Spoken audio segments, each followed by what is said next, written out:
It has taken years for Kenya to qualify. Only 4 other African countries, them being South Africa, Cape Verde, Ethiopia and Nigeria, score a minimum of 80 required by American aviation authorities for direct commercial flights to the US. Within the African Growth and Opportunity Act AGOA, the flagship of US trade policy in Africa, the potential for business could be even higher thanks to these flights.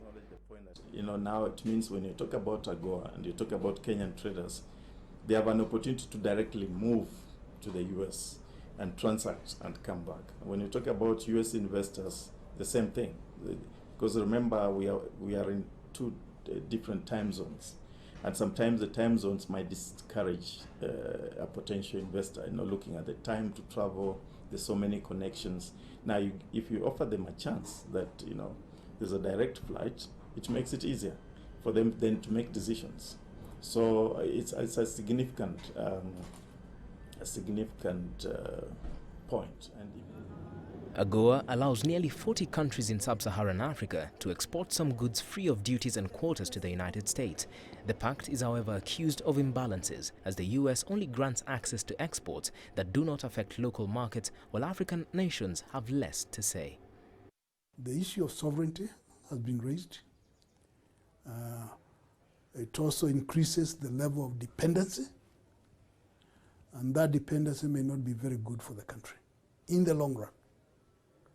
In the short run, of course, some people may feel good, but it's a debate issue.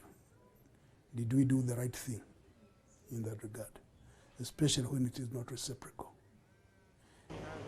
For Kenya, the renewal of AGOA last year sparked an investment boom, with an expected $80 million expected to go into the country's textile industry. Kenya is the leading exporter of garments under AGOA in sub-Saharan Africa, followed by Lesotho.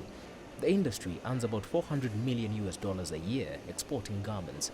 Rudolph Isinga, an administrator at one of the export processing zones that churn out finished garments for companies like Old Navy, Victoria's Secret and Tesco, says that suspension of one African player spells opportunity for another. I remember what happened in Madagascar when they were banned from AGOA.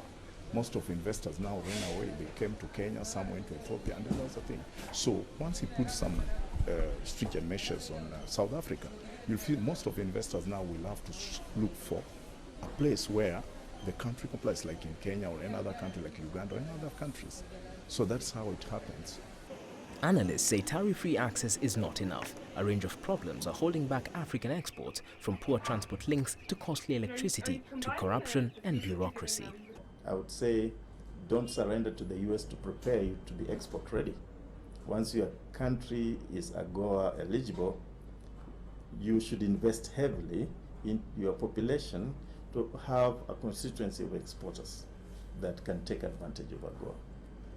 Even as an economic slowdown in China affects many of Africa's commodity-driven economies, the East still poses a counterbalance to Western influence on the continent that has prompted growing calls from policymakers and economists for more balanced trade relations. African countries have also been challenged to further explore the potential of their own influence and the possibilities of trading more with each other. Leslie Marungu, CCTV.